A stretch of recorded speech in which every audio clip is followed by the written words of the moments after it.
Après l'échec retentissant à l'élection présidentielle d'octobre de ses différents démembrements, l'opposition ivoirienne est à nouveau secouée. Secouée par les déclarations récentes de Charles Blé Goudé qui a jeté un pavé dans la mare à l'occasion d'une interview accordée à la chaîne de télévision NCI.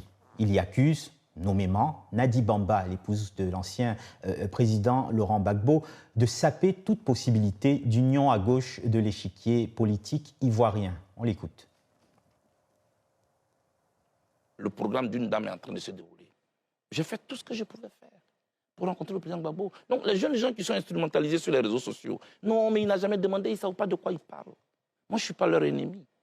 Il y a un complot contre la gauche ivoirienne. L'opposition aujourd'hui à terre, on ne peut rien faire. Non, quand vous expliquez les choses, il y a peut-être une dent contre vous, mais quand vous parlez de complot contre la gauche ivoirienne, c'est peut-être trop gros. Quand les acteurs, Ali, quand les principaux acteurs ne peuvent même pas s'adresser la parole, des gens qui se réunissaient, qui concevaient, qui ont un parcours commun, qu'ils ont connu dans la douleur de l'histoire de la Côte d'Ivoire.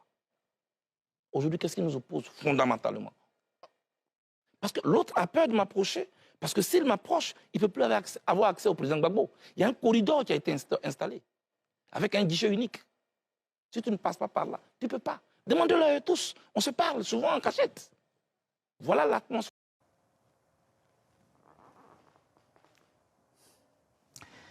Charles Blé Goudé met également en cause Stéphane Kipré, ex-gendre de Laurent Gbagbo, vice-président du PPACI, transfuge de longue date du MFA et donc du RHDP qui a désobéi au mot d'ordre de boycott des législatives à venir. Nous décryptons les coulisses de ce dernier épisode politique et les enjeux des prochains scrutins, tout comme la convocation par la police de Soumaïla Bredoumi, porte-parole du PDCI-RDA de Tidiane Thiam, après son retour d'un exil de plusieurs mois. Et pour en parler, je suis avec Saint-Claver Oula, journaliste indépendant basé à Abidjan, et avec Théophile Kouamouo. Bonjour, messieurs. Bonjour, Fabrice. Alors, je commence par vous, Saint-Claver Oula. D'abord, une question de timing, disons. Pourquoi Charles Blé Goudé choisit cette période précise pour attaquer frontalement le premier cercle autour de Laurent Gbagbo, c'est-à-dire sa femme, son épouse Nadi Bamba, ainsi que Stéphane Kipré? Il faut dire que cela transparaît dans son discours quand il parle de complot qui est fait contre l'opposition ivoirienne. En le disant, il envoie des éléments selon lesquels il dit qu'il y a des personnes, par exemple, comme qu'il a traité de conglomérat, hein, il a parlé de Stéphane Kipré et consorts, qui aujourd'hui désobéissent au président Laurent Gbagbo, alors que hier, c'est eux qui disaient que où le président Laurent Gbagbo, en ces termes, comme on le dit dans le jargon ivoirien de façon triviale, où Gbagbo va, je vais. Donc aujourd'hui, lui, il est surpris de constater que le président Laurent Gbagbo et le comité central du PPACI de son parti politique décident à l'unanimité que personne ne participe aux législatives et que ce soit ces personnes-là qui désobéissent à la décision du président Laurent Gbagbo et qui partent à ces législatives-là. Alors que lui, Charles Blé Goudé, depuis la haie, il est vilipendé, il est qualifié de traître, de tous les mauvais qualificatifs. Donc, voilà un peu le timing qu'il choisit. Il décide de se prononcer au moment où il semble avoir une petite crise au sein du PPACI qui se présente aussi ouvertement et en même temps, il choisit le timing aussi par rapport à son positionnement, à son positionnement par rapport à la gauche, à son positionnement par rapport au retrait, parce que, comme il a dit le président Laurent Gbagbo, qui se retire après les législatives, donc aujourd'hui, il cherche aussi sa voix pour se positionner comme ce leader-là qui peut porter la voix d'une partie de la gauche ivoirienne. Alors, Théophile Kouamouo, on se souvient que tu as eu l'occasion d'interviewer sur ce plateau avec notre confrère Norbert Navarro, Charles Blé Goudé. Comment expliques-tu ce déballage médiatique au sujet de Nadi Bamba notamment? Oui, en fait, Charles Blé Goudé bouillonnait à l'intérieur depuis de nombreuses années. Il a vécu de manière très douloureuse les mises en cause dont il a été l'objet, des mises en cause qui ne sont pas le produit d'une sorte de génération spontanée, mais qui sont le produit de manœuvres, de campagnes, notamment relayées sur les réseaux sociaux par des activistes, des cyberactivistes entretenu dans un certain nombre d'éléments de langage. Il en avait gros sur le cœur. Il n'avait pas en réalité l'oreille des personnes qui pouvaient être attentives à ce qu'il avait à dire jusqu'à maintenant. Maintenant, qu'est-ce qui se passe? C'est qu'on peut constater que les historiques du Front populaire ivoirien sont mis à l'écart par rapport aux nouveaux entrants, notamment issus de l'UNG, qui lui-même est une émanation d'un parti de RHDP. Donc nous sommes à une période où il est de plus en plus évident que quelque chose ne va pas au sein du PPACI, où la crise, elle n'est pas manifestement ouverte, mais la crise existe. Et donc, c'est le moment le plus favorable pour Charles Blé Goudé, c'est le moment le plus favorable pour exprimer finalement une narration, un narratif qui était inaudible jusqu'ici. Saint-Claver, est-ce qu'on peut, dans une tentative d'explication de cette sortie, penser aussi à une forme de déception liée à la stratégie de Laurent Gbagbo de boycotter les législatives? Est-ce qu'il aurait fait cette sortie, Charles Blé Goudé, si Laurent Gbagbo avait décidé finalement, de manière surprenante, quand on voit le scénario actuel, de participer aux législatives? Ah oui, non, il n'aurait pas fait cette sortie. Vous savez, comme l'a si bien signifié tout à l'heure Théophile Kouamouo, il y a cette déception-là qu'il avait, si vous voulez que je peux traduire en ces termes, qu'il avait dans sa gorge, qu'il cherchait un petit argument, il cherchait une petite ouverture pour essayer de cracher tout ce qu'il avait dans la bouche, tout ce qu'il avait dans son cœur pour déballer, pour se répandre sur la place publique. Donc, il fallait un argument. Et l'argument ici, comme je l'ai dit tantôt, c'est que ceux qui le vilipendaient hier, ceux qui le qualifiaient de traître, ceux qui brandissaient un certain nombre d'éléments, il fallait qu'il laisse cet argument-là pour le déballer sur la place publique, pour le déballer devant l'opinion, pour leur dire que, bon, voilà, moi, que vous qualifiez à l'époque de traître, de celui qui a lâché Gbagbo, celui qui fait chemin seul, qui n'écoute personne, celui qui ne veut pas rentrer dans les rangs, moi, à qui vous reprochiez ces éléments-là, voilà aujourd'hui, ceux-là même qui sont avec le président Laurent Gbagbo, voilà comment eux ils se comportent. Donc, il part de cet argument-là pour développer un certain nombre d'arguments encore qui prennent leur source dans un passé récent, notamment la question de la crise qu'on a connue en Côte d'Ivoire, la crise post-électorale, les relations qu'il y a eu entre la rébellion, les histoires, les questions, parler d'un certain nombre de choses qu'il a déballées sur la place publique. Oui. Alors, Charles Blé Goudé est revenu aussi sur un passé assez ancien et accuse, sans vraiment le dire, Nadi Bamba d'accointance avec Guillaume Soro, alors Premier ministre et chef de la rébellion armée, qui a fini par le renverser après la présidentielle de 2010. On écoute. Né Issa Sangaré Yereso. Il est en vie, je le cite. Il avait une émission qu'il animait qu'on appelle En toute franchise. Sur les antennes de la RTI, effectivement, RTI 1. Je demande que Guillaume Soro désarme. Parce qu'il a été nommé Premier ministre, pour qu'en retour, il désarme. Vous savez ce qui s'est passé? 3 jours après cette interview, je suis convoqué par Nadi Bamba, chez elle à la maison. J'y arrive, je trouve Guillaume Soro. Je trouve Konaté Sidiki. Je cite des noms. Je trouve Meïté Sendou. Je suis sur un banc d'accusés. Quelques minutes après, le chef de l'État de Côte d'Ivoire arrive. Me voici entre le Premier ministre et le chef de l'État. La dame prend la parole. Blé présente tes excuses à Guillaume Soro. J'ai dit pourquoi? Pourquoi tu lui as demandé de désarmer?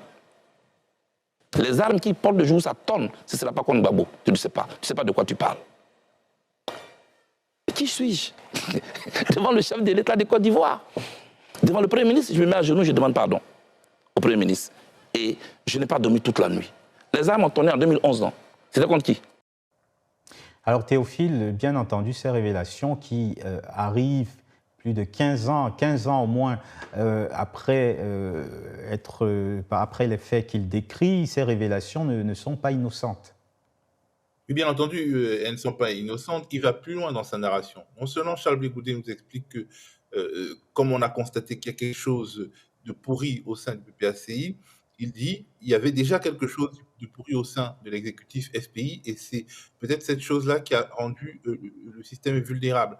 En fait, et il nous ramène en réalité à la, à la guerre d'interprétation qu'il y avait déjà eu au sein de l'exécutif Gbagbo après les accords de Ouagadougou. Les accords de Ouagadougou, c'était ce moment où finalement Guillaume Soro et Laurent Gbagbo sont mis d'accord sous l'égide de Blaise Compaoré dans ce qu'on appelait le dialogue direct.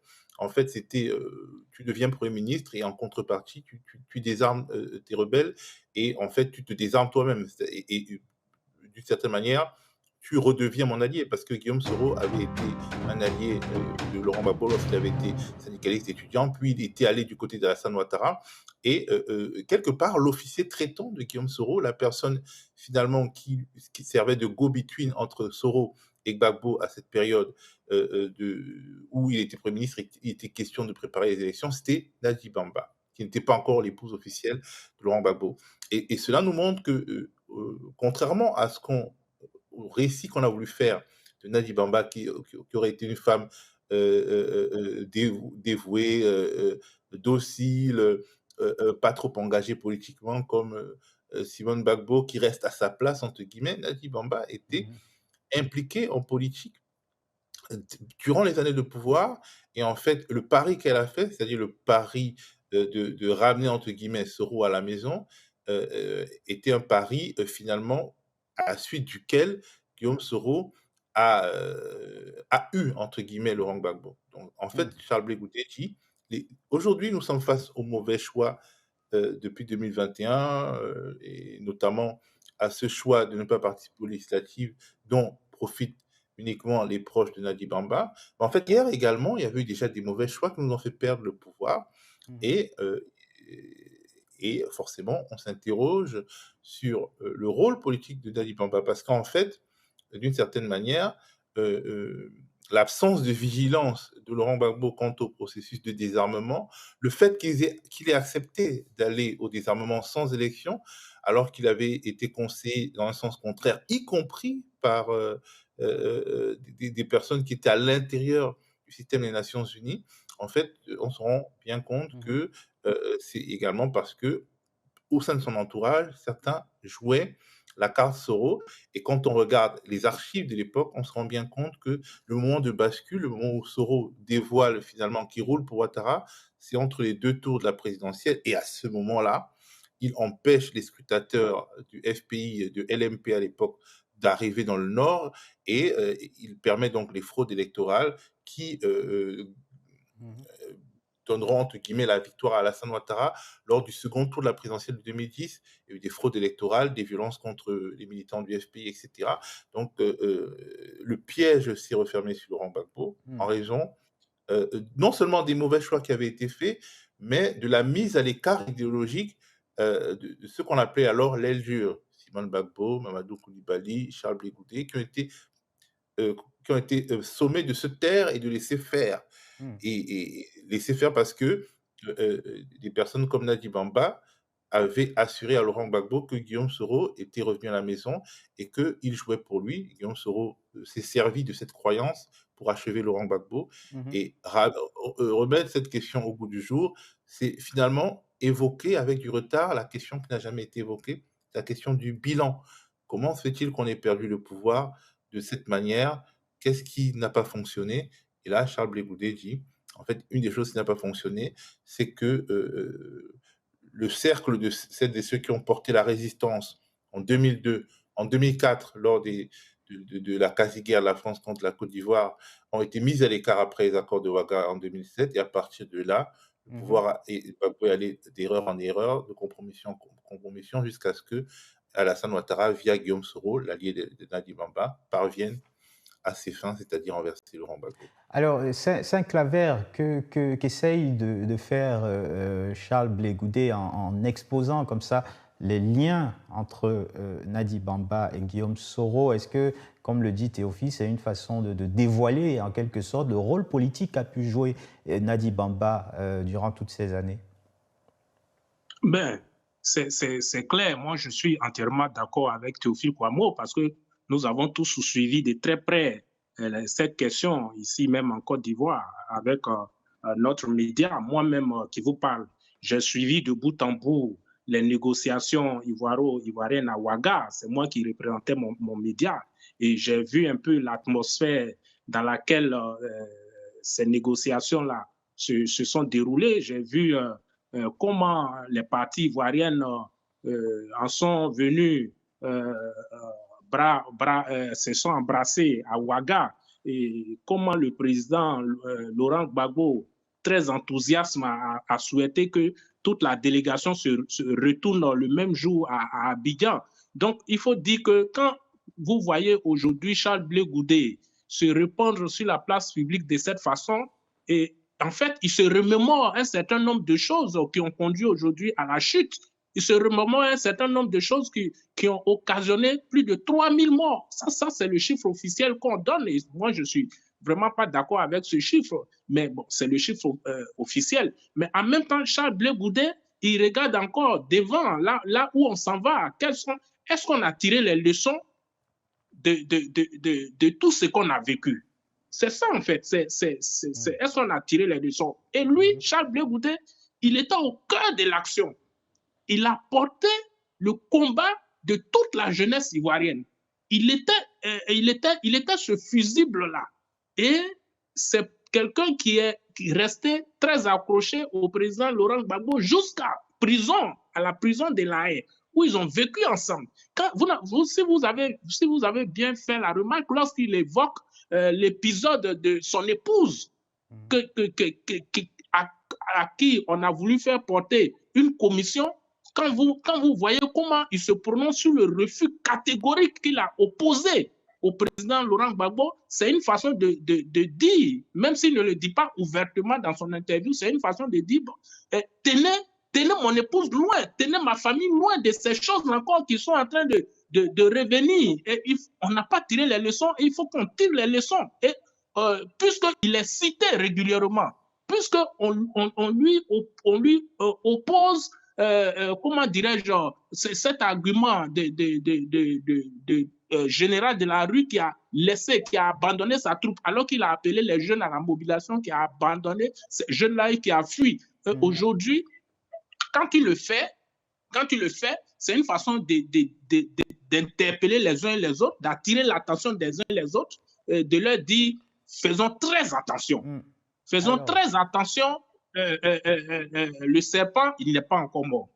Je voudrais savoir aussi, vous poser la question à tous les deux, Théophile, d'abord, est-ce que ces nouvelles bisbilles auront un impact sur la législative? Le PPACI a décidé de boycotter, le COJEP prend ses distances de CAPCI.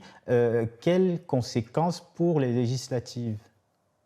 Alors, tout dépend du côté où la pièce retombera. Si finalement l'opinion pro-Gbagbo, l'opinion publique de ce qu'on appelle la gauche, en fait, si elle est sensible aux propos de Charles Blé Goudé et qu'elle se dit qu'il y a effectivement non seulement anguille sous roche, mais péril en la demeure, elle peut choisir d'aller voter pour les candidats de l'opposition, puisque au cas où, si on suit son raisonnement, finalement, tout ce qui est mis en œuvre là est mis en œuvre pour faciliter les choses vers HDP. Donc ça peut mobiliser l'opposition vers un projet d'unité. Et si ce projet d'unité d'unification, de réunification doit prospérer, il faut déjà qu'il y ait un certain nombre d'élus au sein du Parlement qui représentent cette gauche réunifiée. Donc ça peut être un débouché. Ça peut rendre plus audible la parole de celles et ceux qui considèrent qu'il faut aller aux législatives, pas justement pour se distancier dans la guerre de succession, comme peuvent le faire certains au sein du PPACI, mais pour représenter, pour exister dans les 5 années à venir. Ça peut être ça. Ça peut également contribuer à la démobilisation, au découragement, à la division. Ça dépend vraiment de la manière dont la pièce retombera. Et aujourd'hui, on ne peut pas savoir exactement ce qui se passera. Tout dépend de cette chose mystérieuse qu'on appelle une opinion publique. Alors, à propos des législatives, justement, Soumaïla Bredoumi, le porte-parole du PPACI, du PDCI, pardon, RDA de Tidiane Thiam, a été convoqué aujourd'hui, ce mercredi, jour où nous tournons l'émission. Il a été convoqué par la préfecture de police d'Abidjan, alors qu'il vient juste de rentrer de son long séjour en France. Saint-Claver-Oula, qu'est-ce qu'on sait de cette convocation? Ok, il faut dire qu'il y a 11 chefs d'accusation qui ont été retenus contre le porte-parole du PDCI, l'honorable Soumaïla Bredoumi, qui, à peine, comme vous l'avez si bien dit, à peine arrivé de son périple, a été convoqué à la préfecture de police. Il faut dire qu'il est gardé à vue depuis ce matin autour de 13 heures. Mais vous voyez, c'est un peu gênant. C'est un peu gênant, d'autant plus que la personnalité même qui est mise en cause bénéficie d'une immunité parlementaire. Vous voyez, et la session même est en cours en ce moment. Vous voyez, la session en cours et que dit la loi ivoirienne sur la question? L'article 91 nous dit aucun membre du Parlement ne peut être poursuivi, recherché, arrêté, détenu ou jugé à l'occasion des opinions ou des votes émis par lui dans l'exercice de ses fonctions. Deuxième article, l'article 92, qui dit à son tour, aucun membre du Parlement ne peut, pendant la durée des sessions, être poursuivi ou arrêté en matière criminelle ou correctionnelle qu'avec l'autorisation, j'insiste sur ce point, qu'avec l'autorisation de la Chambre dont il est membre, sauf le cas de flagrant délit. Si on part sur la base de ce dernier article, l'article 92, si tant est que le parquet veut poursuivre l'honorable Soumaïla Bredoumi, porte-parole du PDCI, si tant est que ce pouvoir veut l'arrêter, ben, il faut au moins permettre à la Chambre de statuer pour lever son immunité parlementaire. Mais ce qui n'est pas le cas. Donc, normalement, l'honorable Soumaïla Bredoumi ne peut même pas être entendu. Ne peut même, c'est-à-dire concernant la procédure, déjà, la procédure, elle est violée. Cette procédure, la loi est violée en la matière. Donc, c'est ce qu'il faut. Il faut dire, bon, les 11 chefs d'accusation, vraiment, je n'ai pas pu exactement les retranscrire parce que c'est tout à l'heure que la procédure vient d'être achevée au niveau de la préfecture de police. Mais parmi les 11 chefs d'accusation, il est accusé d'actes terroristes, il est accusé de vol, il est accusé d'incendie volontaire des biens privés publics, il est accusé d'incitation au meurtre et nanani, nanana. Donc, vous voyez, c'est encore ce processus de décapitation de l'opposition dans lequel nous sommes. Et quand on est face à pareille situation, on se dit, mais attends, finalement, que recherche l'appareil judiciaire ivoirien? Est-ce que l'appareil judiciaire ivoirien est au service du pouvoir pour décapiter complètement l'opposition durant les 5 ans afin que nous soyons dans un régime unique, dans un système de partis unique? Alors Théophile, cette convocation a des airs assez flagrants de représailles politiques? Est-ce que, ne pouvant attraper le gros poisson, entre guillemets, Thiam, cette justice, peut-être aux ordres, se rabat sur une autre figure de son parti? En tout cas, la justice envoie un message à Tidjane Thiam.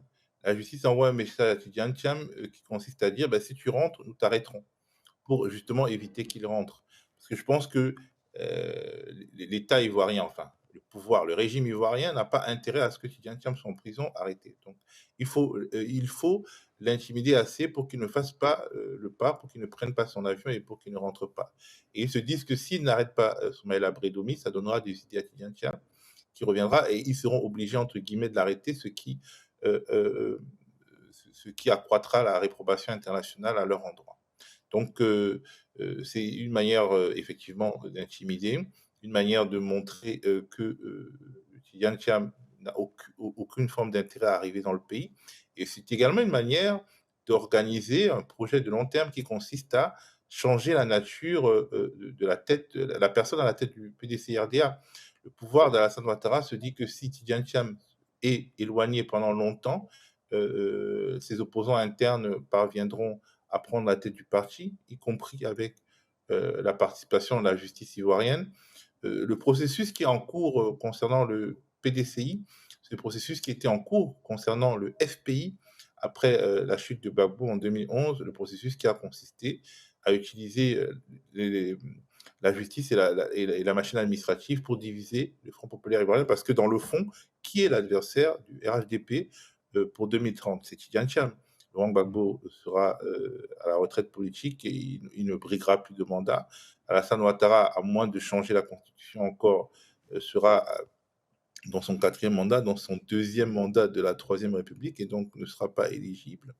Et donc, les seconds couteaux, les personnes qui veulent compter après, ont besoin de faire place nette et d'éliminer Tidjane Thiam pour pouvoir, dans le fond, mener leur propre guerre interne sans que ces guerres internes leur coûtent le pouvoir en 2030, pour éviter le syndrome de ce qui est arrivé au PDCI, c'est-à-dire la guerre interne a finalement permis l'alternance et l'arrivée au pouvoir de Laurent Gbagbo.